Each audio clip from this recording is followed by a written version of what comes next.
Y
ahora vamos a tratar el tema de las 7 iglesias. Y ya hemos visto que debemos leerlo en una forma histórica continua. Bienaventurado el que lee y los que oyen las palabras de esta profecía y guardan las cosas en ella escritas, porque el tiempo está cerca. Apocalipsis 1:3. El tiempo es, por cada periodo en la historia había un tiempo presente. El tiempo está cerca. Y por supuesto, particularmente en nuestro tiempo. Estando yo en el Espíritu en el día del Señor, oí detrás de mí una gran voz como de trompeta. Y luego, mirados al gran Epanados, el paralelismo de Apocalipsis 1, que nos dice que Jesús es el centro de todo libro, de toda la Biblia. Él es el gran yo soy. Vimos como en el libro de Génesis el hombre perdió acceso al árbol de la vida. La muerte entró, él tenía que ganar su pan, perdió su dominio y se volvió desnudo y fue separado de Dios. Y vimos también en el primer capítulo cómo iba a llegar una restauración que vendría para otorgarle el acceso al árbol de la vida, victoria sobre la muerte, el maná escondido. Jesús es el que acabaría con esta hambre espiritual para siempre. El dominio se restauraría, las ropas blancas, y ya no iba a haber separación de Dios. Y entonces tuvimos una pequeña introducción a las 7 iglesias, donde en Apocalipsis capítulo 1, versículo 11, las 7 iglesias son nombradas: Éfeso, Esmirna, Pérgamo, Tiatira, Sardis, Filadelfia y Laodicea. Y yo les dije que cada una de estas iglesias tiene un significado bien particular. Y vamos a recorrer estos 7 periodos del tiempo, tal como son descritos en el libro de Apocalipsis, y presentados por Él, el que camina por entre los 7 candelabros de oro. Así que tenemos un periodo de tiempo en el ministerio de Cristo, cuando Él está adentro del templo, oficiando en el primer cuarto, el lugar santo.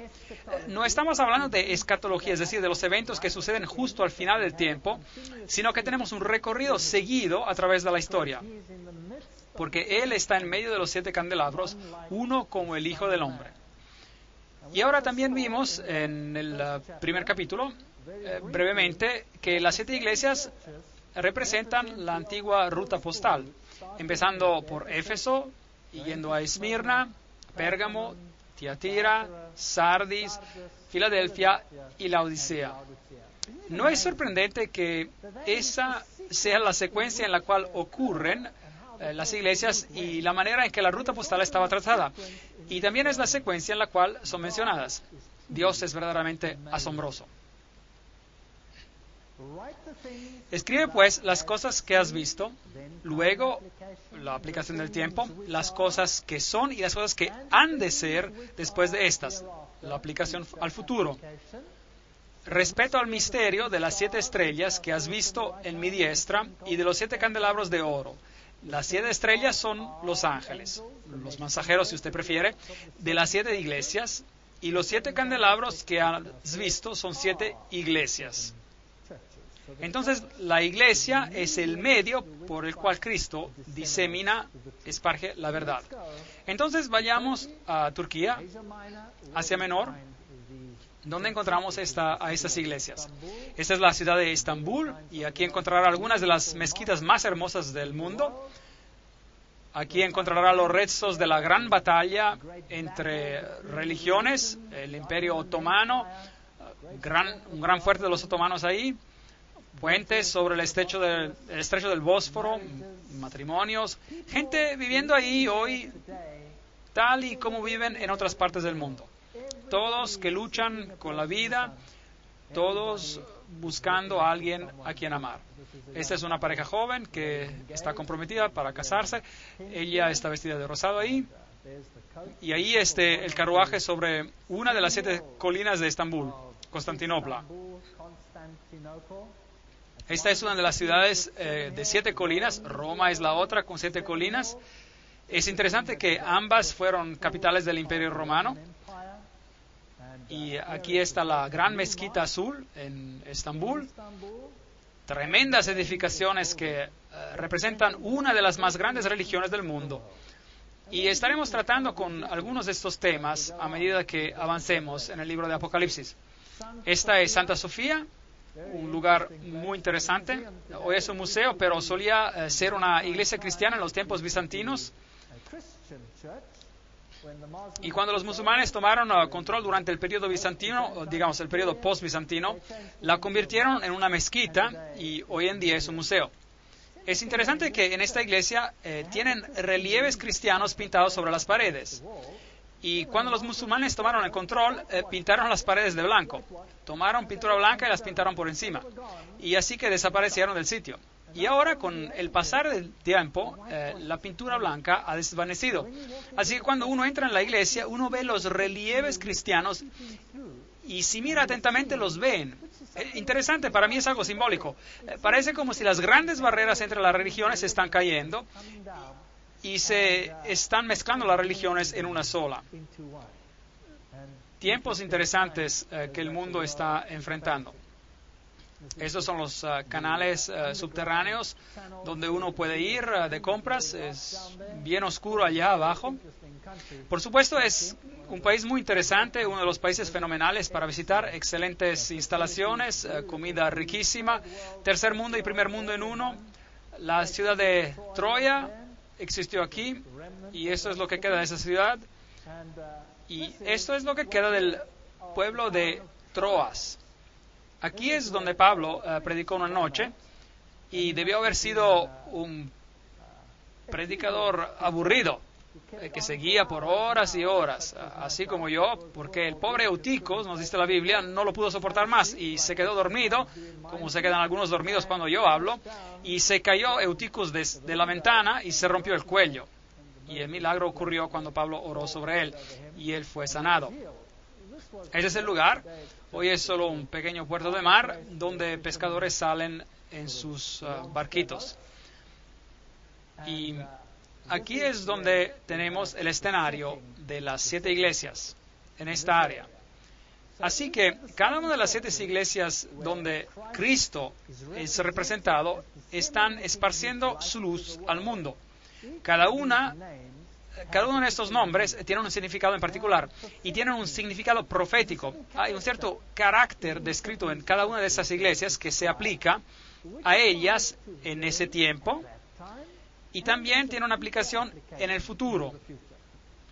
Entonces las iglesias reciben un elogio, algo que están haciendo bien, y es interesante que hay una iglesia que no recibe ningún elogio, pero a eso llegaremos después. Luego hay un reproche, y los reproches son importantes porque nos dicen algo acerca de la época nuevamente. Si uno es reprochado e instado a arrepentirse, ¿el periodo de gracia ha terminado, sí o no? Claro que no. Porque si uno se arrepiente después del reproche, entonces el periodo de gracia no puede haber terminado. Y uno no puede tomar esta profecía y arrojarla al futuro después del tiempo de gracia. Eso violaría no solo la terminología del libro de Apocalipsis, sino también la estructura donde el texto está mencionado. Estos textos se encuentran según la estructura del quiasmo, en el brazo, la parte histórica.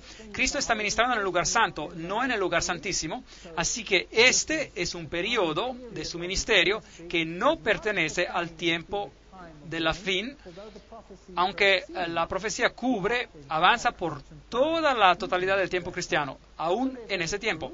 Entonces hay un reproche, después hay un consejo y hay una promesa. Esa es la estructura básica de todas las cartas a las iglesias. Ahora, el primero es el pueblo de Éfeso. Era un pueblo muy próspero. Hoy esas son las ruinas de Éfeso. Aquí está la gran calle de los Curetes. Aquí es donde ha caminado cuando él ministró en este lugar. Y el nombre Éfeso significa deseado. Así que es una condición deseable en la cual estar. Esta iglesia tenía algo a su favor. Y si es la primera de la época, porque recuerden que dije que se habla de lo que es, pero también de lo que ha de porvenir, es decir, la historia de la era presente de entonces, siguiendo hasta el fin del tiempo. Porque así es como trabaja Dios. Él se preocupa por cada generación. Entonces, Éfeso debe de ser el primer periodo del cristianismo. Y si estudiamos los eventos, podemos poner un tiempo arbitrario, probablemente cerca del año 100 después de Cristo, hasta el año 100 después de Cristo, y podemos aprender algo sobre lo que es y sobre cómo era en cuanto apliquemos estas calidades a la iglesia en la historia también. Bueno, en Éfeso estaba la sede de Diana, y Diana era la madre de los dioses. Es aquí donde Pablo tuvo su gran discusión acerca de este tema, porque él dijo que Jesús es el único camino. Y entonces hubo un gran tumulto, porque ellos dijeron, no. Él está menospreciando a Diana, a nuestra diosa, y querían hacer justicia con él. Así que ella era la madre de los dioses. Había un templo de Diana que fue construido en 480 antes de Cristo. Y es interesante que un concilio cristiano, el concilio de Éfeso, tomó lugar en este mismo pueblo, Éfeso, y allí el título Madre de Dios fue dado a María. Así que hay correlaciones interesantes con la sede de la Madre de los Dioses, y asimismo aquí en este pueblo se le dio un título a María. Así que ese es el contexto de esta iglesia. Leamos la carta a la iglesia. Apocalipsis capítulo 2, versículos 1 a 3.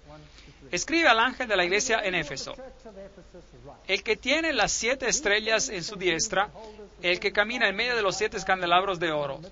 Y ya hemos hablado sobre ese texto. Yo conozco tus obras, tu arduo trabajo y tu perseverancia, y que no puedes soportar a los malos. Este es el elogio. Así que Jesús les está diciendo, puedo ver lo que están haciendo, me alegra lo que están haciendo, y saben distinguir entre el bien y el mal. Y has probado a los que se dicen ser apóstoles. Sí, así que aún en ese tiempo había algunos que estaban tratando de engañar, ¿sí o no? Pero ellos los probaron, y fue ese el estándar por el cual distinguieron si estaban del lado bueno o del lado malo. ¿Cuál fue? Tiene que ser la palabra de Dios. Ese es el estándar. Y dice, y has probado a los que dicen de ser apóstoles y no lo son. Así que había engañadores y mentirosos en la iglesia primitiva, y lo veremos en las conferencias que siguen también. Y los has hallado mentirosos. ¿Cómo los halla mentirosos? ¿Cuál estándar utilizas para encontrar los mentirosos? ¿Los sentimientos? ¿O debe haber algo sobre cuál basarlo?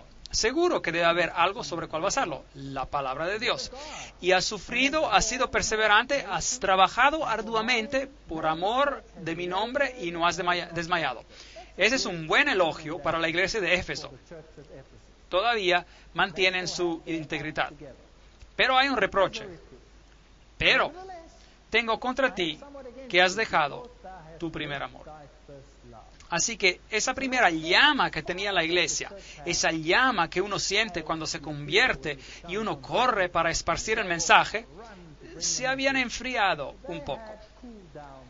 Recuerda, por lo tanto, de dónde has caído, arrepiéntete, da la vuelta, es decir, y haz las primeras obras. Entonces, habían llegado a un estado de autocomplacencia hasta cierto punto, pero ellos sabían distinguir lo correcto de lo incorrecto. Eso es bueno. Ellos trabajaban y laboraban para Dios, y eso era bueno, pero ese primer entusiasmo había disminuido un poco. Pues, si no te arrepentieres, pronto vendré a ti y quitaré tu candelabro de su lugar. De modo que aquí había un periodo del tiempo en el cual, si una iglesia no vivía de acuerdo a la verdad que poseía entonces, ¿qué haría Dios?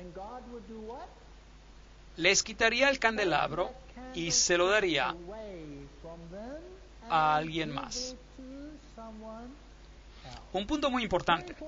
Así que en esta época todavía estamos tratando con el hecho de que si uno no vivía de acuerdo a la luz que tenía, Dios eventualmente tomaría esa luz y se la daría a alguien más para que la llevara. Pero tienes esto, que aborreces. Eso es extraño. Dios aborrece, odia algo y los encomienda por odiar, aborrecer algo aquí. Que aborreces las obras de los nicolaitas, las cuales yo también aborrezco. Recuerden, este punto es muy importante. Dios odia, aborrece a los hechos, lo que la gente hace. ¿Aborrece, odia él a la gente? No, porque de tal manera amó Dios al mundo que ha dado a su Hijo unigénito para que todo aquel que cree en él no se pierda, sino que tenga la vida eterna. Dios ama a las personas, pero odia los sistemas falsos de adoración. ¿Podemos entender claramente este punto esta noche? Porque vamos a hablar de ciertos asuntos bien importantes y no quiero que tengan la impresión que estoy hablando en contra de gente. Estoy hablando acerca de sistemas. ¿Entendemos eso?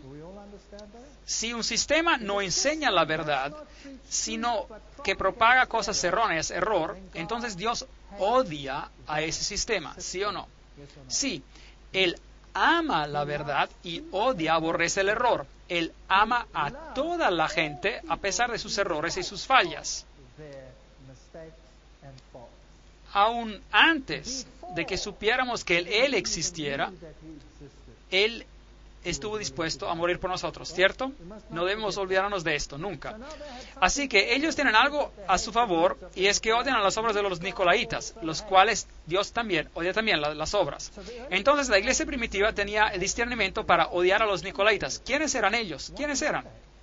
Nicolaos, nicolaitas, Nicolás. Ellos eran un grupo que enseñaba, era una secta agnóstica, que enseñaba que la ley de Dios no se aplicaba al hombre carnal, porque el hombre era carne y espíritu. Por lo tanto, lo que el hombre hacía en su carne no se aplicaba a su espiritualidad. Es una forma común de pensar hoy también. De modo que lo que los nicolaitas enseñaban en ese entonces también lo enseñan hoy. Nicolaos o Nicolás era el culto a Poseidón, el dios del mar. Los nicolaitas. Nicolás. ¿Ha escuchado ese nombre hoy en día? Claro, si hoy adoramos en el santuario de San Nicolás.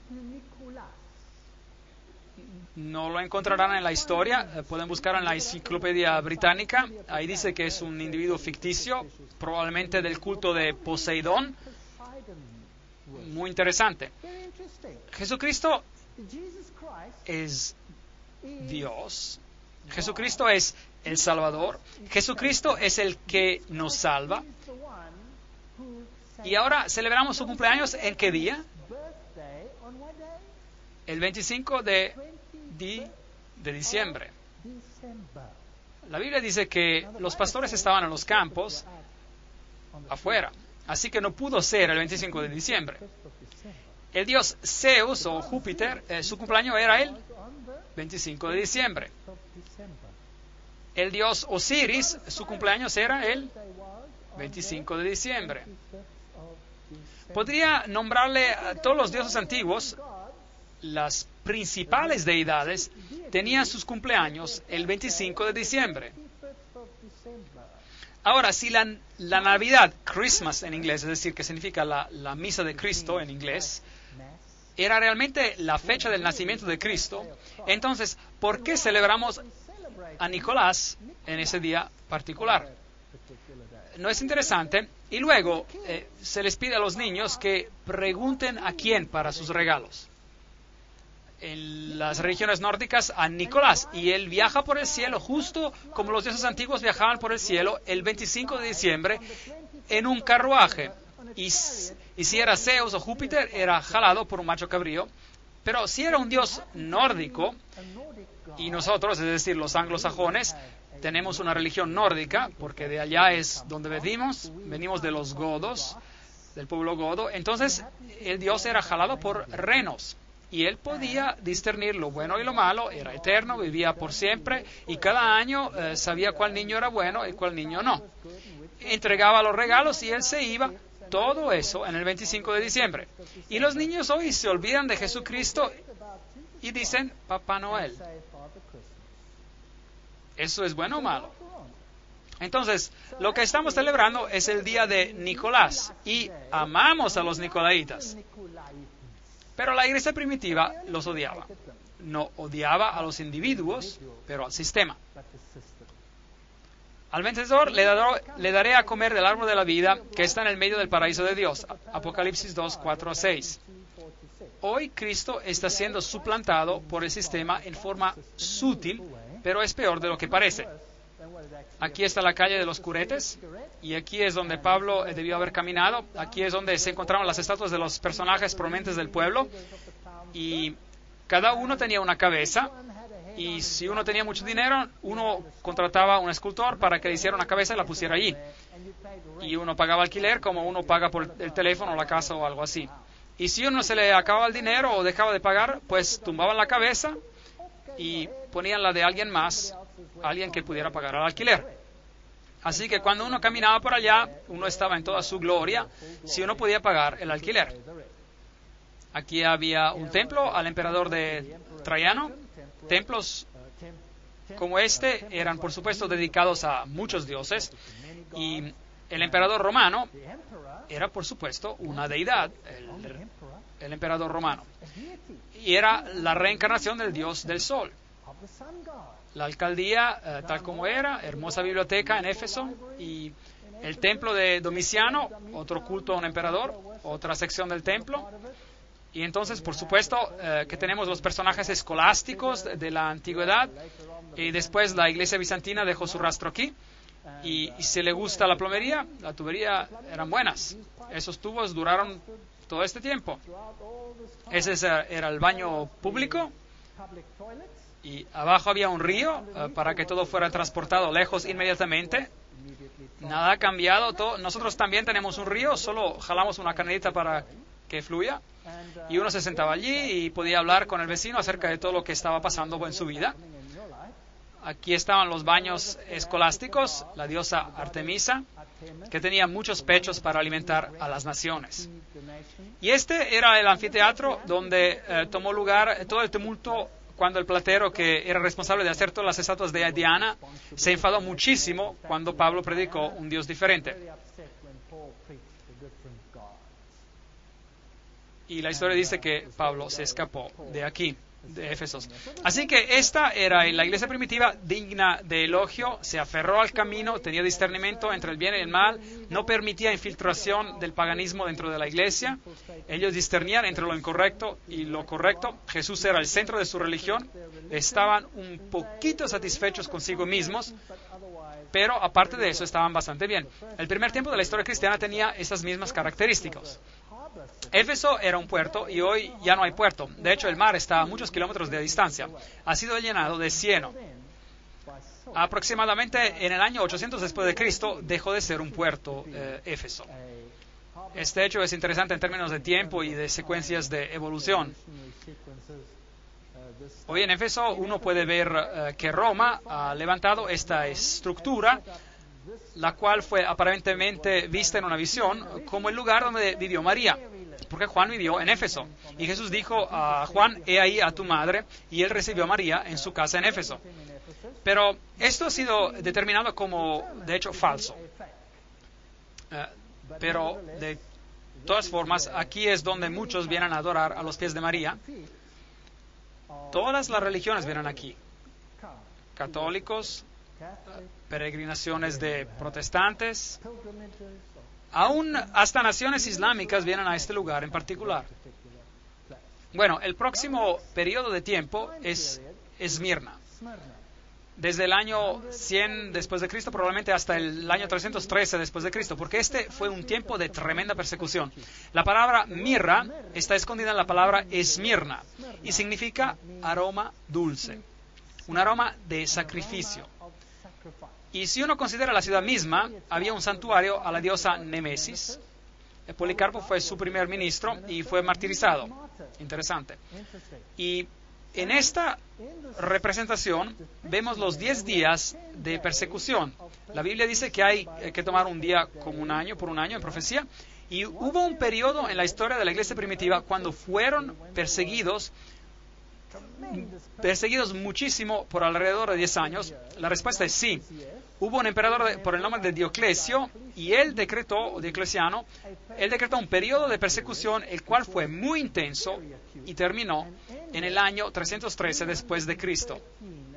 O sea, desde el año 303 hasta el año 303, cuando Constantino revistió su paganismo de cristianismo. Y el cristianismo se convirtió en la religión oficial del imperio. Entonces, leamos lo que dice aquí acerca de esta iglesia en particular. Escribe al ángel de la iglesia de Esmirna, el primero y el postrero, el que estuvo muerto y vivió. Dice esto: yo conozco tus obras, tu tribulación y tu pobreza. Así que estaban pasando por tiempos difíciles. La iglesia primitiva creció rápidamente, las cosas iban bastante bien, hasta que esta religión comenzó a desafiar a la religión oficial. Y entonces la persecución se desencadenó. Y tan pronto que uno desafía a los paradigmas del mundo, hay persecución. Yo conozco tus obras, tu tribulación, tu pobreza, aunque eres rico. Y la blasfemia de los que dicen ser judíos, es decir, cristianos. En la iglesia primitiva se usaban las palabras cristiano y judío intercambiadamente. Y ellos no lo son, sino que son sinagoga de Satanás. De tal manera que hay dos iglesias en este mundo. Aquellos que representan a Dios y a su Hijo, y aquellos que representan a otro poder. Entonces, esta iglesia tiene un elogio aquí, pero no hay reproche, ninguno en absoluto. No temas lo que has de padecer.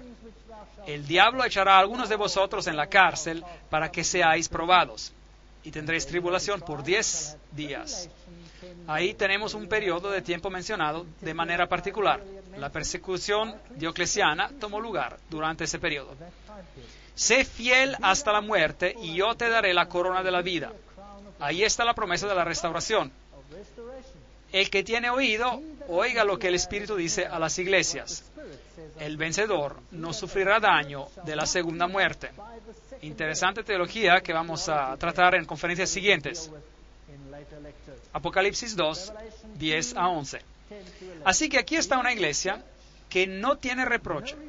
Es una de las únicas dos iglesias entre las 7 que no tiene reproche, solo un elogio. Eso es muy deseable. Pero, ¿qué tuvo que pasar para que llegaran a eso? Persecución. Ven, bajo los tiempos de persecución, la escoria se separa. Y lo que pasa bajo la persecución es que aquellos que son conocidos por su forma de religión, ellos se quedan atrás, porque llega a ser muy doloroso aferrarse solo a una forma. Entonces se dan por vencidos. Por tanto, si de verdad quieren mantenerse firmes en tiempos de persecución, más vale que estén bien fundados en la roca.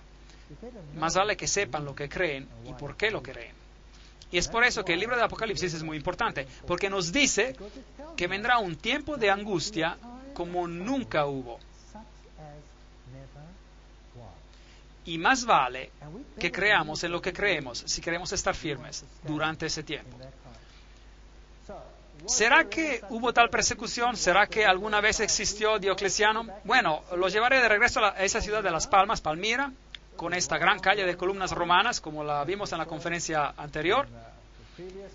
Y aquí están los pilares del templo de Bel en el fondo y estos grandiosos arcos. Y mientras uno recorre esa ciudad, uno llega a este letrero que dice Campamento de Diocleciano. Interesante, así que este emperador tenía su campamento y a sus soldados aquí, desde donde él dirigía su persecución a la iglesia cristiana primitiva. Muy interesante. Esta persecución purificó a la iglesia de todos aquellos que se aferraron al pan y al pescado, por decir, pero aquellos que se aferraron a la roca, ellos fueron elogiados. De modo que este fue el gran campamento diocleciano. Y la Esmirna moderna se llama Izmir, una capital bastante moderna. Esto es todo lo que queda de la antigua Esmirna, no mucho. Pero nos cuenta de una historia y de un tiempo interesante. Esos son jóvenes riéndose y divirtiéndose en Esmirna como en cualquier otra parte del mundo. ¿Y saben qué? Yo creo que Dios los ama. Y a Dios le encantaría que tuvieran el conocimiento completo de la verdad, así como a Él le gustaría que tú y yo tuviésemos ese conocimiento, un conocimiento completo de la verdad. Pero si uno tiene la verdad y la defiende, esto es lo que le puede pasar. Persecución. Este es el Coliseo donde fueron perseguidos, donde Nerón quemaba a los cristianos, los usaba como antorchas humanas, se los daba a comer a los leones. Gran sufrimiento y muerte ocurrieron aquí, mientras la gente fue aniquilada a causa del odio entre las naciones, entre las religiones. Ahora estamos entrando en una época muy interesante de la historia hoy en día, donde la tensión entre religiones está muy elevado. ¿Ha notado eso? Y quizás la solución al problema, que parece tan lógica, es de no ser tan fanáticos. Es que es tan doloroso ser fanáticos. ¿Por qué no llegar a un acuerdo para que todos llevemos bien? Comprometer un poco solo. Es verdad. No tendría ningún problema con cientos de religiones en el mundo. Pero tan pronto que como se incorpora a la persecución y nos lleva a destruir a todo aquel que crea algo diferente a lo que uno cree, ahí empieza el problema. Pero, ¿qué pasa si finalmente nos unimos y pretendemos que servimos al mismo Dios? Entonces tendremos paz definitiva. ¿Será que sí? ¿Es que la paz se encuentra en llegar a un acuerdo? ¿Sí o no? Bueno, ese es un problema. La iglesia primitiva descubrió eso. Y entonces llegó la persecución y fueron purgados, depurados. Cuando Satanás no pudo destruir a la iglesia con la persecución, porque cuando él quemaba a un cristiano, 10 tomaban su lugar porque veían la fe de estas personas, que con amor en sus voces y cantos en sus labios y oraciones por aquellos que los perseguían, y no bombas, oraciones por los que los perseguían, y ellos morían por su fe, y otros se paraban y tomaban su lugar. Y si eso no le funcionó a Satanás, ¿qué intentó después? Pues, ¿qué tal usar las tácticas de Balaam? Es que Balaam trató de maldecir al pueblo de Dios. Balak quería maldecirlos porque eran una amenaza para él. Pero cada vez que trataba de maldecirlos Balaam, ¿qué pasaba? Una bendición salía de su boca. Un gran problema.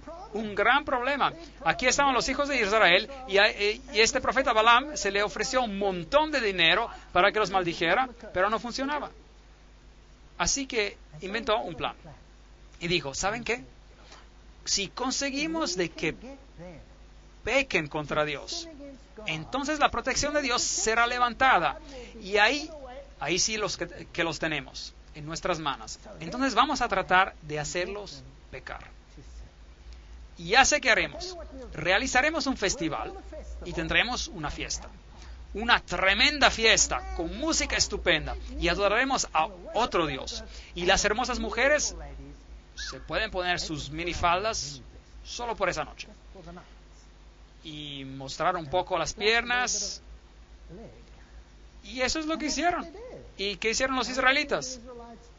Bueno, pues habían estado marchando por el desierto y sus lenguas estaban resecas y miraron esto y dijeron, increíble, y se dieron.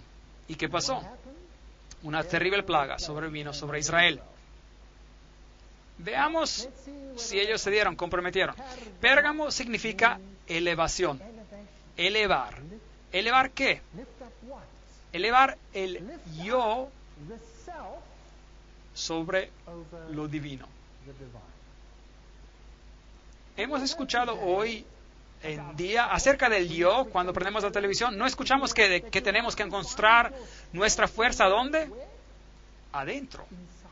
Y que uno tiene que cambiarse desde adentro. Y que uno tiene que hacer todo esto por sí mismo.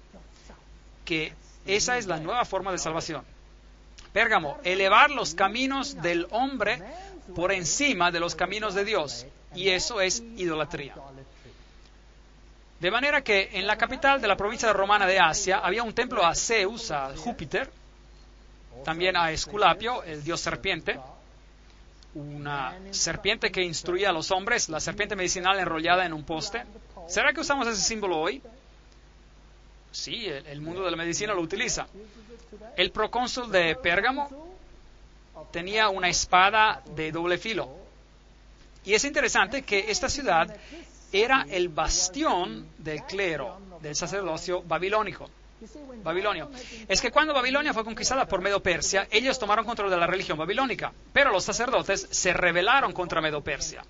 Y entonces el clero fue expulsado de Babilonia y se establecieron aquí, en esa ciudad. Así que aquí estaba el clero babilonio oficial con sus raíces antiguas. Interesante.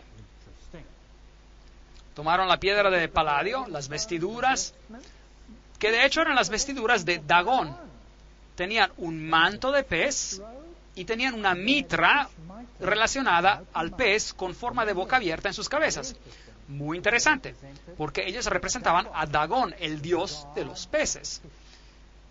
Y de hecho, él era llamado Pontifex Maximus, el puente entre el cielo y la tierra.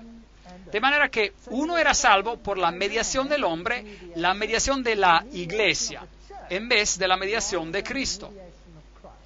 Así que ellos eran el puente entre el cielo y la tierra, junto con las llaves y la mitra. Entonces, el sacerdote tenía las llaves, dos llaves, la llave para el cielo y la llave para el infierno. Interesante. Y ellos eran llamados los reyes pontífices de Pérgamo. Y el último fue Átalo, el tercero, antes de que esta región se convirtiera al cristianismo. Así que Átalo III, cuando se dio cuenta de que Roma los iba a conquistar a la fuerza, se dio su título al emperador romano. Por lo tanto, que cuando uno va a Roma hoy, ustedes pueden ver detrás de los emperadores romanos las letras PM, Pontifex Maximus, el constructor de puentes. Y los emperadores romanos, como vimos antes, eran dioses. Así que uno podía orar a ellos. Eran los que abrían las puertas del cielo para el hombre. Ahora bien, es interesante que esas mismas letras, PM, no solo se encuentran detrás de los nombres de los emperadores romanos, sino también detrás de los nombres de ¿quiénes? De los papas. Se encuentran las letras PM, Pontifex Maximus. Entonces este título se le atribuyó a través de la historia a los emperadores romanos y finalmente a los pontífices de Roma, quienes, por cierto, también tienen las dos llaves, a las cuales se refieren como las llaves de ¿quién? De Pedro. Y ellos también tienen las mismas vestiduras, con la mitra, que representa a Dagón. ¿Y cómo fue que todo eso llegó a la iglesia cristiana? Ahora bien, en el año 378, después de Cristo, el emperador Cristiano Graciano rechazó el título. Por lo tanto, que aquí estaban los emperadores romanos y de repente uno dijo, yo no quiero ese título. Entonces se quedó sin dueño el título hasta que fue agarrado por Damasco, obispo de Roma. Y así es como el título llegó a ser parte integral del pontificado romano. Entonces, hoy todavía existe ese título.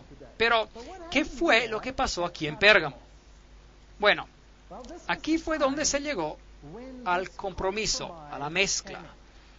En Pérgamo tenemos este gran altar de Pérgamo, el cual era, por supuesto, un altar a los dioses, para todos los dioses del panteón. Una tremenda batalla está representada aquí entre las fuerzas del mal y del bien. Y Apocalipsis 2, 12 a 14 nos dice, escribe al ángel de la iglesia de Pérgamo, el que tiene la espada aguda de 2 filos. Y esa es la palabra de Dios. Jesús está escribiendo acerca de la palabra de Dios. Y aquí vemos a otro que también tiene una espada. Pero él es un mediador terrenal. Yo conozco tus obras y dónde habitas. Recuerden que él, Jesús, le está hablando a sus miembros, a su iglesia. ¿Y ellos están viviendo dónde? ¿Dónde está el trono de Satanás? Increíble. De manera que ese sacerdocio, que supuestamente es otro Bab-el, portal a Dios, es una abominación de Satanás. Es la sede de Satanás, donde está el trono de Satanás. Pero retienes mi nombre. O sea que esta iglesia seguía aferrándose a la verdad a pesar de esas circunstancias. Y no has negado mi fe ni aún en los días de Antipas, un nombre muy interesante, Antipas. Mi testigo fiel fue muerto entre vosotros, donde había Satanás. La segunda vez que se menciona esto. Entonces aquí vemos a alguien que prefirió morir en vez de negar su fe. Y él lo llama Antipas. Ahora bien, Antipas podría ser, algunos dicen, un personaje histórico. Y algunos dicen que fue este o aquel, o otra persona, un pastor de esa iglesia que fue fiel en ese tiempo, etc. Pero la palabra Antipas también significa antipontífice. Así que el nombre podía tener un sentido espiritual y simbolizar a ese individuo que afirmaba ser el que mediaba entre Dios y el hombre, de tal forma que la mediación se había movido de Dios y Cristo al hombre, y esto era un problema. Y la gente fue elogiada por ser como Antipas. Pero tengo unas cosas contra ti. Aquí está el reproche.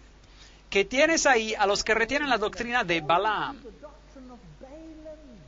Aquí está. Que enseñaba a Balac a poner tropiezo ante los hijos de Israel y a comer de cosas sacrificadas a los ídolos y a cometer fornicación. Así que algo había entrado a hurtadillas adentro de la iglesia, porque hay algunos que siguen la doctrina de Balaam. Y hemos hablado de la doctrina de Balaam, ¿qué era? Hacerlos comprometer, mezclar, hacer que pecaran, instarlos a que rompieran a la ley de Dios. Y ahí sí que los tendremos bajo control. Así que aquí hay un compromiso en el cual una doctrina está siendo enseñada, la cual guiará a la gente en el camino equivocado y empezarán a servir a otros dioses. Y eso es justamente lo que va a pasar a la iglesia cristiana. Dios advierte aquí, tengan cuidado. Y miren, compromiso. Las concesiones ocurrieron a causa de Constantino. Constantino dijo, casemos a las iglesias. No tengamos esta constante batalla entre el cristianismo y el paganismo. Casémoslas. Así que emitió un medallón en el cual de un lado él sirve a Jesucristo y en el otro tiene a sus deidades paganas. Pero él tenía un problema. Constantino, el emperador, tenía un problema. ¿Y saben cuál era? La palabra de Dios. Constantino tenía un problema con la palabra de Dios, porque la palabra de Dios cortaba como una espada a doble filo. Y entonces, ¿qué hizo? Dijo, lleguemos a un acuerdo, un compromiso. Voy a dar una conferencia completa de este tema. Entonces consiguió que su sacerdote, llamado Eusebio, que él reescribiera porciones de la Biblia. Y mandó hacer 50 copias. Y fueron escritas de tal forma que Jesucristo fuera menos de lo que es, para que pudiese haber un matrimonio entre las religiones y Zoroastro, por ejemplo, pudiera aparecer igual junto a Jesucristo y Zeus Júpiter pudiera estar igual junto con Jesucristo y Apolo pudiera aparecer igual junto a Jesucristo y todo estaría de maravilla. Se pudieran adorar todos. Y fue un documento ecuménico que él comisionó. Entonces introdujo a un acuerdo, a un compromiso, y Jesús tuvo que rebajarse y la obediencia a Dios fue reemplazada por la obediencia al hombre. El problema, la doctrina de Balaam. Y también tienen a los que retienen la doctrina de los nicolaitas. Primero odiaban la doctrina de los nicolaitas y ahora se aferran a la doctrina.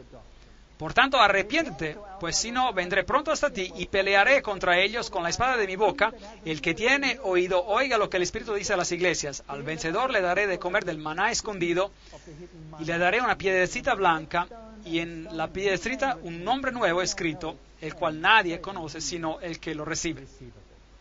Las concesiones, el compromiso, es el mal más grande de todos porque es tan engañoso, tan engañoso. Aquí, esta gran ciudad, estas son las personas que viven ahí hoy, el mercado, todavía es del tercer mundo, el muro rojo, el muro de afuera, el templo de Dionisio, el templo de Traiano, el templo de Zeus, Júpiter, hay un pozo del emperador Guillermo hizo, porque sacó todo y se lo llevó, Escolástica y Esculapio, que eran las formas de adoración que se utilizaban en Pérgamo. Concesiones, compromiso.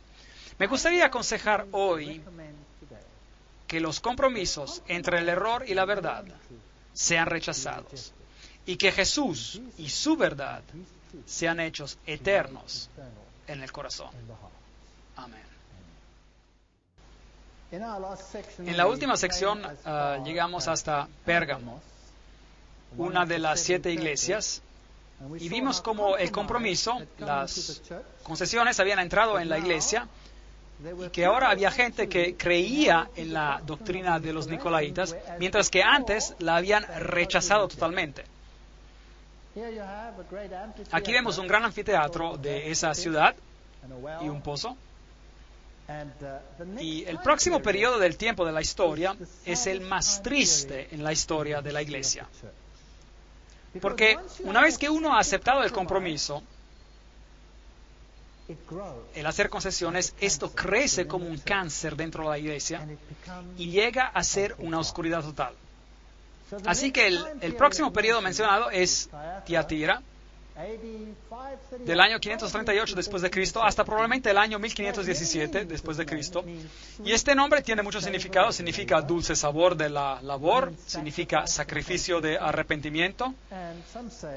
Y algunos dicen que significa también las enseñanzas de Satanás. Entonces, después de que empezaron las concesiones del compromiso, y claramente vemos que el método de Balaam que se utilizó, los nicolaitas ya eran aceptables, y mientras que la iglesia primitiva rechazaba esta enseñanza, aquí tenemos un periodo de oscuridad, empezando aproximadamente en el año 538 después de Cristo. El decreto Justiniano fue emitido para designar el obispo de Roma como el corrector de los herejes, de tal forma que la palabra ya no era el parámetro que decidía lo que era bueno y lo que era malo, sino que un ser humano había tomado el papel de decidir lo que uno debería creer. Y eso es un problema, ¿no creen? Si Dios nos creó como agentes libres e individualmente tenemos que comparecer ante Dios algún día y tener que dar un informe de lo que hemos hecho y de lo que hemos creído, podemos entonces decir, oh, pero Él decidió por mí. ¿Podemos decir esto, sí o no? No. ¿Qué pasó cuando Adán y Eva pecaron? ¿Qué fue lo primero que hicieron? Le echaron la culpa a alguien, ¿verdad? Sí. Cuando Dios le dijo a Adán, ¿qué has hecho? ¿Qué dijo Adán? La mujer que me diste fue culpa de ella. Y cuando miró a la mujer, Dios, ¿qué dijo ella? Pues fue la serpiente la que me engañó. ¿Se acuerdan de esa historia? Entonces, una vez que nos ponemos con esa actitud y empezamos a echarle la culpa a otro, y estamos viviendo en una sociedad que echa la culpa. ¿Ha notado eso? Nadie tiene un problema en este planeta. No hay niño que tenga un problema en este planeta. Tengo mis problemas por culpa de mis padres. ¿Han ya escuchado eso? Mi padre era bien exigente, mi madre hizo esto y por esto, y es que tengo este problema hoy. Nadie tiene un problema, el problema viene de alguien más. El padre que me dices es el problema. Ahora bien, a veces eso es cierto, de vez en cuando el padre es el problema. Pero esta es una tendencia en el mundo, todos los demás son los que tienen la culpa. Entonces, ahora había un corrector de herejes. Aquí había alguien que decidía por uno en qué creer. Y si uno no lo hacía a la manera de él, ¿qué pasaba? La muerte. Ese era el fin de uno. Así que este fue el periodo en la historia cuando el hombre llegó a ser el estándar para todos los demás. Es conocido como la edad oscura. Una vez que uno rechaza la luz y presume ser la luz él mismo, ahí es cuando uno tiene oscuridad. Y si el Hijo de Dios no es la luz del mundo, alguien más se convierte en la luz del mundo, entonces hay oscuridad. No hay otra solución. Entonces, Holzhauser, un teólogo católico romano, dice que esta es la iglesia de la Edad Media. En esta ciudad había el templo de Apolo, el dios del sol, y había un altar a una diosa mujer.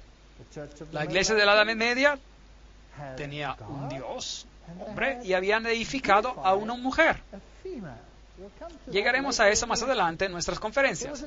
Había una industria textil en esta ciudad donde hacían tinturas de púrpura y carmesí hechas de una raíz conocida como la raíz de rubia. Ahora bien, los colores púrpura y carmesí también son los colores de la iglesia de la Edad Media. Muy interesante. Y los colores tienen un significado especial. Púrpura es el color de la realeza y el carmesí es el color del sacrificio. Así que ellos asumieron la posición de realeza y sacrificio que no se deben asignarse a nadie más que a Jesucristo. Se han establecido como la norma, son los que perdonan los pecados. Son los que dicen, venid a mí todos los que estáis trabajados y cargados y yo os haré descansar. Venid a mí, confesadme vuestros pecados y yo os daré absolución. Mientras tanto Jesús dice, yo soy el camino, la verdad y la vida. Confiesen sus pecados a Dios. Por lo tanto, aquí hay un problema ingresando. Luego, en esta historia, a medida de que se desarrolla en esta ciudad, está la historia de Jezabel. Ahora bien, si uno escudriña el Antiguo Testamento, Jezabel fue una princesa de Fenicia que se casó con Ahab, quien fue el rey de Israel, y llevó a todo el pueblo de Israel a la adoración del sol. Pueden leer el relato en 1 de Reyes 18:4 y en 2 de Reyes 9:22. Jezabel llevó al pueblo a la adoración de Baal. Y en ese tiempo había sacerdotes de Baal y había sacerdotes de Ashtoreth. Ashtoreth era la deidad femenina que era adorada. Entonces había una deidad masculina y una deidad femenina. Eso es interesante. Y uno le podía orar a cualquiera de las dos. Y había sacerdotes de una deidad y de la otra. Ahora bien, la iglesia en la Edad Media hizo exactamente lo mismo. Encontramos un clero entero dedicado a María. Y también un clero dedicado a una deidad masculina. Es interesante. Yo conozco tus obras, tu amor, tu fe, tu servicio. Recuerden de que la carta fue escrita a la iglesia de Dios viviendo en esas circunstancias y a veces bebiendo también de esa fuente doctrinal, y eso es lo triste. Y tu perseverancia y que tus obras postreras son superiores a las primeras. Así que aquí tenemos una orientación acerca de las obras. No me malinterpreten, no hay nada malo con las obras, porque la fe sin obras está muerta. Pero si las obras toman el lugar de la fe, entonces la fe está muerta. ¿Me entienden? De modo que aquí había una iglesia que había desplazado el énfasis de la fe a las obras. Pero tengo contra ti que toleras esa mujer Jezabel. Ahora bien,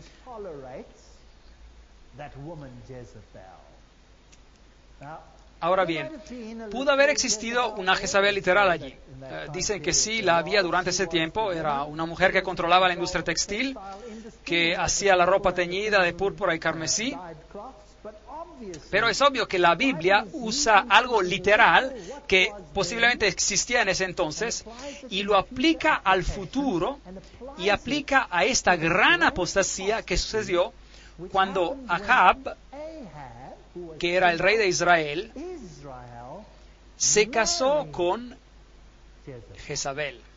En otras palabras, entró en una relación con el paganismo. ¿Queda claro? Y aquí está este rey que se casa con el paganismo. Así que la Iglesia de Dios acepta el paganismo y lo entremezcla con su mismísima esencia. Entonces, soportan a esta mujer, toleran a Jezabel, la cual se dice profetiza. Cabe aclarar que profetizar significa predicar, pero también significa recibir visiones y uno tiene que sacar del contexto a cuál de los dos significados se refiere. Obviamente aquí se refieren a la predicación, para enseñar y seducir a mis siervos a fornicar, para ser infieles a Dios y servir a otros dioses, y para comer cosas sacrificadas a los ídolos. Increíble. Esto es bien específico, idolatría. Y comer y beber pasa a ser parte de la idolatría. Vale aclarar que Dios siempre le advirtió a su pueblo de que no comiera lo que se sacrificaba a los ídolos. Y aquí se menciona una forma de idolatría específica. Es interesante que las deidades paganas, Baco, por ejemplo, o Zeus, Júpiter, o a Osiris, se les rendía culto con galletitas redondas, panes, que simbolizaban a sus cuerpos literales. ¿Fue durante esta época que eso entró en el sistema de la iglesia? Claro que sí. Yo le he dado tiempo para que se arrepienta. Dios le dio tiempo, mucho tiempo, para arrepentirse. Pero la historia triste es que no se arrepintió. Pero no quieres arrepentirte de su fornicación. Por tanto, yo la arrojo en la cama, en la gran tribulación, a los que adulteran con ella, si no se arrepienten de las obras de ella. Pero no se arrepentirán. Así que ese sistema no cambiará, seguirá siendo así. Entonces Dios tendrá que tomar esa luz y dársela a alguien más, porque ese sistema no se va a arrepentir. Es un sistema problemático. A sus hijos heriré de muerte. Entonces, fuera de este sistema saldrán hijos, los cuales serán tan apóstatas como ella fue. Y todas las iglesias sabrán que yo soy el que escudriña la mente y el corazón.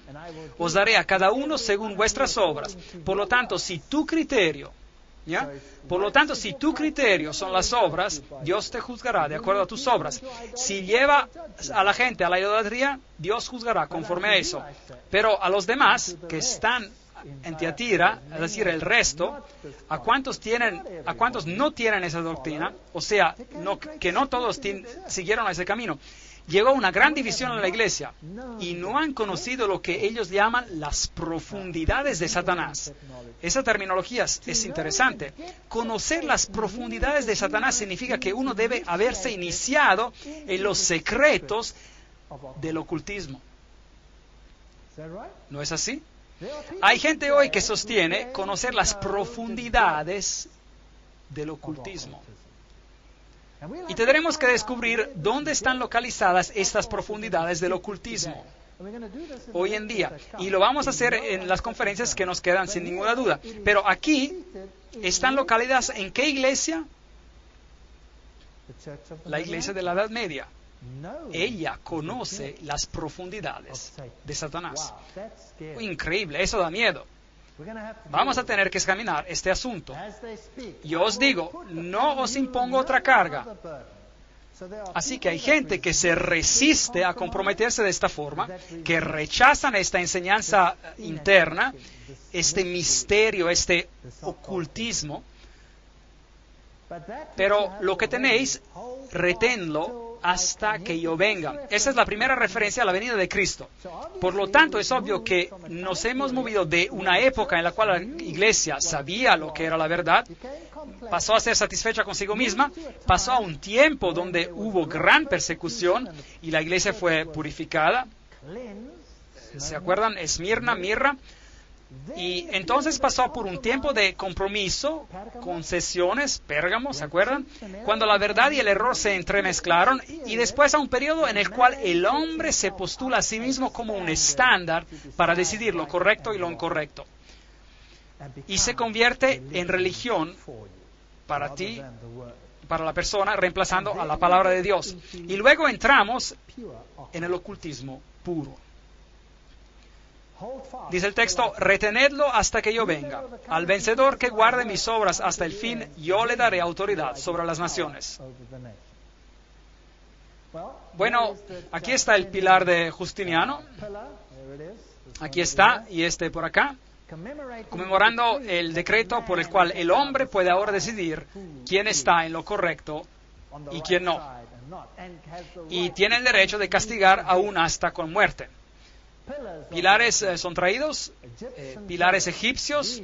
Estos son símbolos fálicos, de hecho, de Osiris. Esto es paganismo. Los encontrarán especialmente en Roma, por supuesto. Al centro del Vaticano se encuentra un tremendo pilar de Tutmose el III, el mismísimo faraón del Éxodo.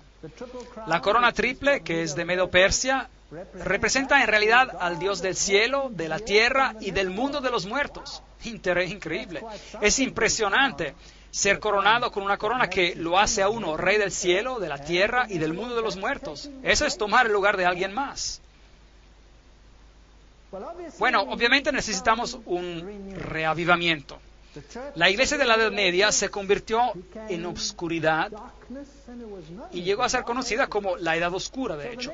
Y entonces el próximo periodo es Sardis, abarcando desde el año 1517 a 1798. Significa renovación. Hablaremos más en detalle después sobre las fechas y aclararemos por qué estos periodos son importantes. Renovamiento de lo que queda. Literalmente, Sardis significa reforma. ¿No es increíble que Dios nos ponga en este orden? La ciudad era impenetrable, pero fue tomada 2 veces sin resistencia. Una vez por Ciro, rey de Medo-Persia, y Antíoco, rey griego, Antíoco el Grande. Leamos acerca de este periodo de reforma. Apocalipsis 3, versículo 1. Escribe al ángel de la iglesia de Sardis, el que tiene los 7 espíritus de Dios y las 7 estrellas. Los maestros, es decir, las estrellas son los maestros en sus manos. Yo conozco tus obras, que tienes nombres de que vives y estás muerto. Increíble. Aquí sí que hubo una renovación. Aquí había vida que ingresaba a la iglesia. Algo había sido descubierto. La idolatría había sido dejada a un lado y había vida. Pero esta vida no era lo suficiente completa como para que fuera vida. Había muerte en ella. Sé vigilante y confirma las otras cosas que están para morir. Ese es un testimonio terrible. Estaba por venir la vida y habían cosas que tenían que ser restauradas, que eran muerte, que tendrían que ser restauradas a la vida, pero están listas para morir. Doctrinas enseñadas, porque no he hallado tus obras bien acabadas, completas, delante de Dios. Entonces, es obvio que la Reforma, aunque le dio un nuevo aliento a la doctrina de Cristo, no produjo obras perfectas. No estaba completa. Algo hacía falta. Es muy interesante que en el Concilio de Trento, se discutió un asunto importantísimo, muy importante, y estaremos explorándolo más a fondo más adelante en las conferencias. El asunto crucial fue sola scriptura. La Biblia y solo la Biblia como el estándar. Roma dijo no. Biblia y tradición. Y la tradición es el contexto en el cual la palabra debe de ser evaluada o interpretada. De tal manera que la tradición, el hombre, es decir, suplanta y controla los asuntos de la Biblia. Esa era la posición de Roma. Y el hombre era el que determinaba cómo debería ser leída la palabra de Dios. Así que la iglesia decide lo que es bueno y lo que es malo para uno, no la palabra de Dios. La Reforma dijo, no, es solo por sola escritura, sola gracia, salvos por gracia y por la gracia solamente, salvos por Jesucristo. Y la palabra de Dios es el estándar por el cual vivimos. Ese fue el asunto. ¿Quién ganó en el Consejo de Trento? Buena pregunta. Roma ganó. La Reforma perdió en el Consejo de Trento. Triste. Después se lo mostraré en otra conferencia. La Reforma perdió. Vino una ruptura, sí, pero la Reforma perdió. Tuvieron la mejor oportunidad en la historia del mundo para completar la obra y ganar, pero perdieron. ¿Por qué? Porque Roma pudo comprobar que sus tradiciones sobrepasaban la palabra de Dios. La Reforma no estaba haciendo lo que predicaba. La Reforma dijo, sola escritura, la palabra de Dios y solo la palabra. Y entonces la iglesia preguntó, ¿guardan todas las enseñanzas? ¿Por qué siguen a Roma en unas cosas e ignoran la Biblia sobre esos asuntos? ¿Por qué la dejaron a un lado? Un cardenal se levantó y dio un discurso, regresaré a eso en una próxima conferencia, y dijo, ¿por qué aceptan nuestras tradiciones sobre la palabra? Están transgrediendo sus propios preceptos. No saben lo que dicen. Son solo una rebelión. Y la Reforma perdió en este punto. No fue perfecta delante de Dios. Historia triste. Acuérdate, pues, de lo que has recibido y oído. Guárdalo y arrepiéntete. Pues si no velas, vendré sobre ti como un ladrón y no sabrás a qué hora vendré sobre ti. Esa también es una triste historia. Si uno rechaza la luz, tarde o temprano, no podrá discernir en qué tiempo vive. Y la venida de Cristo será una sorpresa total. Pero tienes unas pocas personas en Sardis que no han manchado sus vestiduras. Entonces, no todo estaba mal con la Reforma. La Reforma fue una herramienta poderosa. Solo que no terminó el trabajo. No llegó al blanco. El trabajo no se completó ante Dios. Y andará conmigo en vestiduras blancas. Me pregunto quiénes son. ¿Podrán ser Juan Hus? ¿Podrán ser Tyndale? ¿Podrán ser Wycliffe?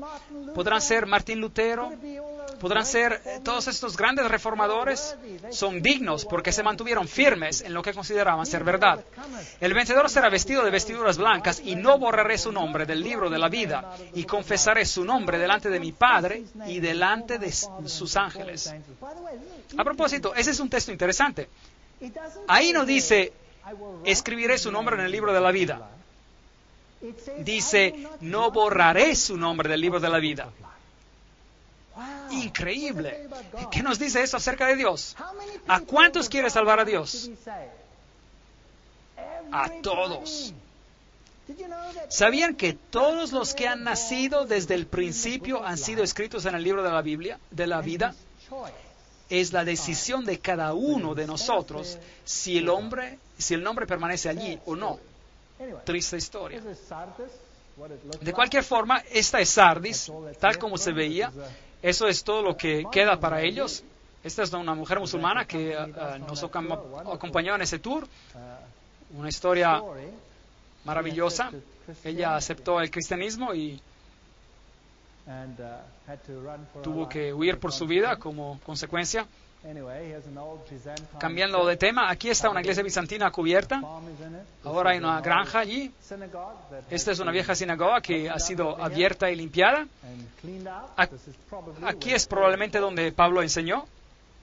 Y quizás Pablo estuvo en esta sinagoga en Sardis. Si vemos ejemplos de la historia, esta es la ciudad de Praga. Hoy es bastante industrial, pero la ciudad antigua es bellísima, muy bella. Una de las ciudades antiguas mejor preservadas en Europa, pero muy impresionante. Aquí es donde Juan Hus predicaba, y hay una estatua en su memoria enfrente de estos edificios viejos. Y aquí es una canción que ellos cantaban. Ahora, no puedo leer la lengua checa, pero de todos modos, esta canción era en contra del rey de Babilonia. Y él predicaba, este husita, que este rey de Babilonia estaba tomando el lugar de Jesucristo. Y Hus fue declarado un hereje y sentenciado a la muerte en la estaca. Pero tienes unas pocas personas en Sardis que no han manchado sus vestiduras y andarán conmigo en vestiduras blancas, pues son dignas. Aquí está el viejo puente sobre el río en Praga, y aquí colgaban los cuerpos de los husitas, los que seguían a Hus y que rechazaban las enseñanzas de Roma y escogían las enseñanzas de la Biblia. Así que si los descubrían, los cortaban a pedazos y los colgaban ahí para que todos los vieran. De tal forma que se podía ver un cadáver allí, un brazo, una pierna colgando, para recordarle a la gente que no valía la pena ir en contra de la iglesia en la Edad Media. Mientras se cruza este puente hoy, se pueden encontrar los santos ahí, de regreso en su lugar. Aquí hay una mujer poniendo su mano en esta imagen. Y uno puede ver cómo esta imagen de bronce está brillante debido a toda la gente que pone sus manos ahí. Porque creen que si ponen sus manos ahí, recibirán una bendición especial. Ese es un santo católico que aparentemente murió aquí al ser colgado sobre el puente. En efecto, dicen que lo subieron posiblemente del puente. Y así que si uno pone la mano ahí, recibe una bendición especial. Así que uno puede recibir bendiciones a través de las acciones del hombre. Es contra esa idea que peleaban los husitas, la elevación del hombre sobre Cristo. Los símbolos de la adoración del sol, los signos del zodíaco. Aquí está una enclave jesuita en las letras H-I-S, Horus, Iris y Set. La Trinidad egipcia. Las iglesias están siendo modificadas. Aquí está un balneario donde se pueden comprar alimentos saludables. Aquí está Martín Lutero. Y aquí, en esta escalera, la cual se llama la Santa Scala, Martín Lutero se levantó después de estar arrollado y dijo: el justo vivirá por fe. Y ven, esta escalera se dice que fue la escalera por la cual Jesucristo caminó cuando fue sentenciado a muerte por Pilato. Y entonces dicen que un día milagrosamente los ángeles tomaron la escalera de Jerusalén y la pusieron en Roma. Así es como llegó allí. Y entonces construyeron esta catedral alrededor. Y hoy, si uno sube la escalera arrodillado, uno puede recibir una bendición especial y 90 días de absolución. Aún hoy se puede recibir. Eso significa que por 90 días uno puede hacer lo que uno quiera y está perdonado por anticipado. Un sistema estupendo, excepto que no es bíblico. Así que miré a estos jóvenes y viejos subiendo de rodillas, gateando para subir a los escalones, tratando de encontrar perdón por lo que sea que hayan hecho o que querían hacer. Triste, ¿no? Cuando todo lo que tenemos que hacer es mirar a Jesús y decir: aquí estoy, Señor, soy un pecador, perdóname. Y Jesús nos ve y dice: no te condeno, ve y no peques más. Qué manera más maravillosa de encontrar perdón.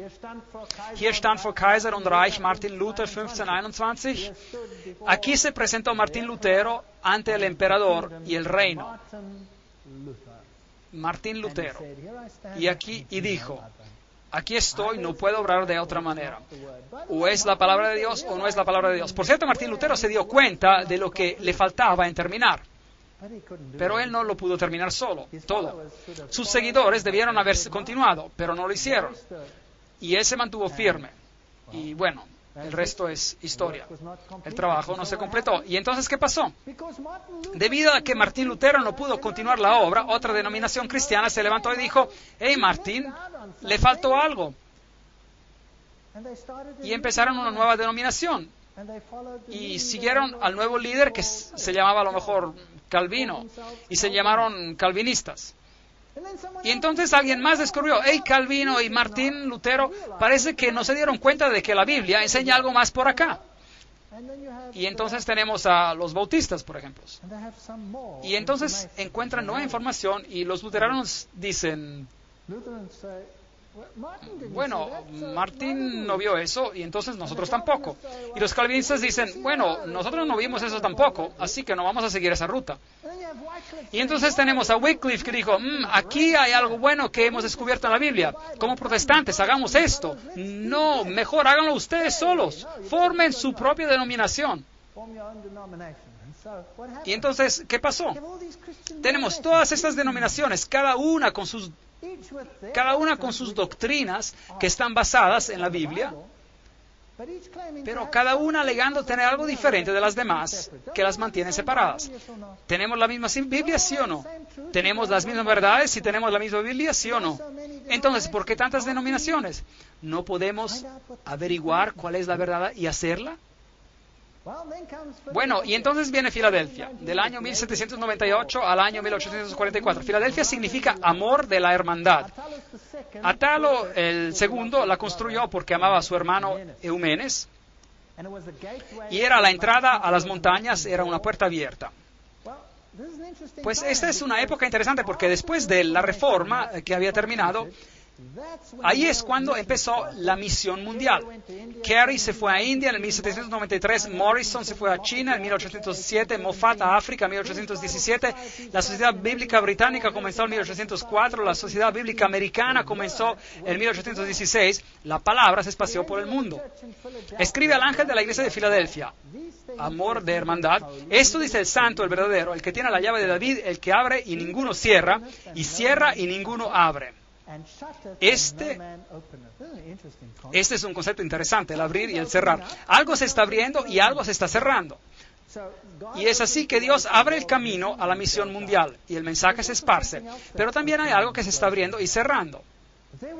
Había portones o puertas, si prefieren, entre los compartimentos del santuario. Y cuando entramos al próximo periodo, encontraremos que ya no estamos en el lugar santo, sino en el lugar santísimo. Entonces el ministerio de Jesús debió haber emigrado del lugar santo al santísimo, pero ese es un concepto con el cual no trataremos en detalle ahora. Yo conozco tus obras, por eso he puesto delante de ti una puerta abierta, la cual nadie puede cerrar.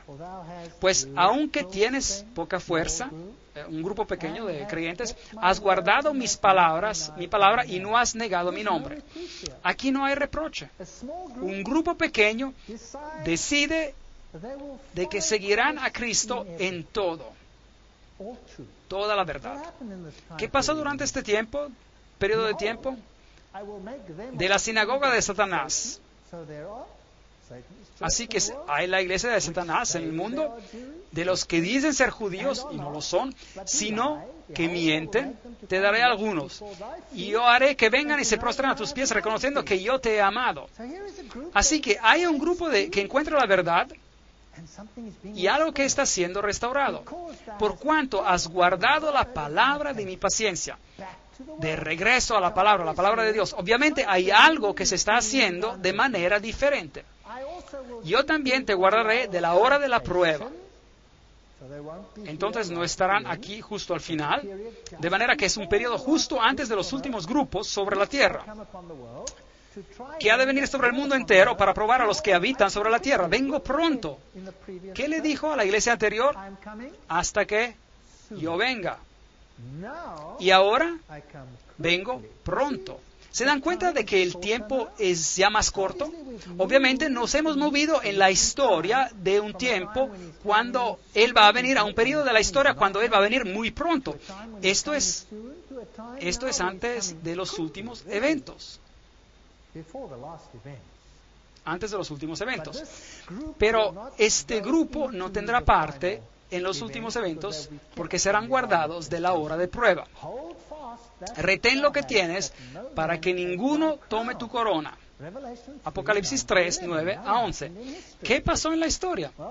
Bueno, si uno va a Filadelfia, encontrará unas cuantas ruinas de algunas iglesias bizantinas de la Edad Media, y esta anciana tiene una connotación interesante para mí. Me enseñó una lección muy interesante. Le dio un abrazo y un beso a una mujer que estaba muy triste porque estaba siendo marginalizada por los demás. Y la señora me dio una mirada de reprimienda. Y voy a acordar esa mirada porque me enseñó algo. Me enseñó que uno debe respetar a la gente más por el valor de lo que son que por el valor de lo que hacen. Pero esa es una historia diferente y es para otra ocasión. Al vencedor yo lo haré columna en el templo de mi Dios. Tremendo, ser parte de los salvos. Y nunca más saldrá de allí. Vida eterna. Escribiré sobre él el nombre de mi Dios. El carácter de Dios estará en él. El nombre y el nombre de la ciudad de mi Dios. El carácter de mi pueblo. Que es la nueva Jerusalén, la cual desciende del cielo. Noten que no es una ciudad con mal alcantarillo aquí en la tierra. No, es una ciudad que desciende del cielo.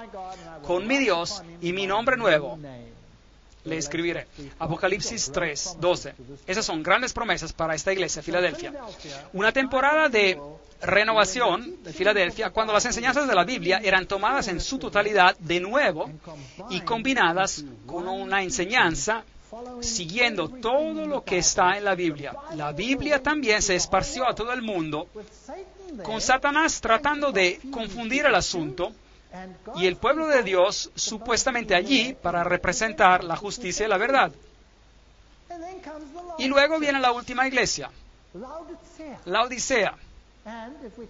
Y si tomamos la profecía de Daniel, donde se termina la profecía de los 2300 días, y con esta fecha muy interesante, el año 1844, vamos a tener toda una conferencia al respecto, así que no vamos a tratar de ese tema por ahora, sería demasiado complicado. La Odisea significa nación del juicio, eso quiere decir que es la última, el cumplimiento histórico del Yom Kippur. Cristo está en el lugar santísimo ahora, porque ya no estamos hablando de candelabros, ni de panes, ni altares de incienso, estamos hablando del Arca del Pacto. Entonces, Jesús se ha movido a la siguiente fase, el Yom Kippur, la hora de juicio. Muy interesante. Ahora, la ciudad, Antíoco, la construyó y la nombró en honor de su esposa, la Odisea. Se llamaba Laodice y era un balneario la ciudad. Ellos tenían ungüentos para los ojos que fabricaban, uno muy famoso llamado colirio. Podríamos decir que se servían para brindar visión espiritual. Era una ciudad muy adinerada, fue destruida en el año 60 después de Cristo por un terremoto, la reconstruyeron con sus propios fondos, sin necesidad de fondos estatales. Eran ricos, lo tenían todo y tenían un balneario. Esas son las ruinas de la Odisea, algunas de ellas todavía están siendo desenterradas. Aquí hay un viejo anfiteatro que no ha sido excavado todavía. Ellos tenían un sistema fascinante de tuberías. Noten todo el material aislante alrededor de los tubos. Tremendo. Ellos ponían toda esta tubería dentro de estos sistemas pesados y bombeaban el agua a todo el pueblo. No muy lejos de allí hay pozos calientes, pero no había ninguno en la Odisea, así que bombeaban el agua y entraba a la tubería, caliente todavía el agua, y era una hazaña de la ingeniería. Y cuando salía de la Odisea, el agua ya no estaba caliente, salía tibia. Si uno se la tomaba tibia, le daba náusea y vomitaba. Y si la calentaba, se la podía tomar en forma de té o algo así. Y si la enfriaba, también se la podía tomar. Tal como hoy tenemos remedios de sal y uno se los puede tomar y bajaban, y se pueden beber. Pero cuando el agua llegaba, allá estaba tibia. Una historia fascinante de arqueología. Yo conozco tus obras, que ni eres frío ni caliente. Ojalá fueras frío o caliente. Pero por cuanto eres tibio y no frío ni caliente, te vomitaré de mi boca. Apocalipsis 3, 15 y 16. Noten que el reproche no es vendré y tomaré tu candelabro y se lo daré a alguien más. El reproche es, te vomitaré de mi boca. Solo se vomita, así que esta iglesia es la última iglesia. Ya no va a haber un candelabro que se pasa, ya es simplemente una iglesia que se vomita o se escupido, por así decir. La iglesia será zarandeada y aquellos que no se ajustan serán lanzados afuera. Así que esta iglesia será zarandeada y aquellos que no se ajustan serán lanzados afuera. Entonces, ¿es una iglesia perfecta, sí o no? No, está muy mal, patética. Noten que es tibia y que no hay elogio, solo un reproche. No hay ningún tipo de elogio. Es la única iglesia donde no hay elogios. Nada. No muy lejos queda Gideópolis, donde hay unas termales muy calientes, pero en la Odisea el agua era tibia. Hoy hay muchos balnearios con esos hermosos depósitos de carbonato de calcio y todos esos pequeños pozos calientes por todas partes. Es un lugar hermoso. Todavía preparan comida saludable ahí, anfiteatros aquí como este. Y creo que este camello necesita un dentista, pero bueno. Porque tú dices, yo soy rico, me he enriquecido y de nada tengo necesidad, pero no sabes que eres desaventurado, miserable, pobre, ciego y estás desnudo. Increíble. Esta iglesia está en problemas. Aquí hay un niñito recogiendo Geberet. Es una hierba que se utiliza en la industria de la salud para calmar el dolor. Es como un anestésico y hoy esta área es conocida por sus hierbas medicinales, hasta hoy en día. Es que hay un mensaje de salud asociado con la Odisea, algo para el cuerpo físico también. Pero desafortunadamente, la Odisea, ellos son ricos. Pero bueno, Dios, ¿está interesado? Él está hablando acá de riquezas literales, ¿sí o no? No. Entonces, ¿son ricos en qué? Sí, correcto, en conocimiento. Tienen conocimiento bíblico.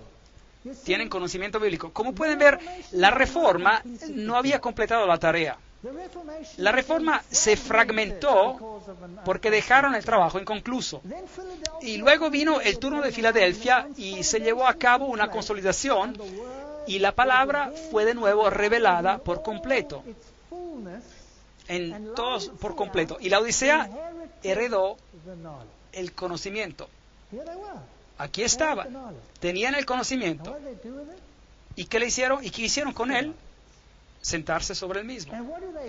¿Y qué hacen?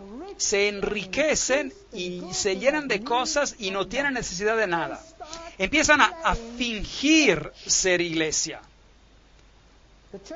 La iglesia debería ser la luz del mundo, pero esta gente finge ser iglesia.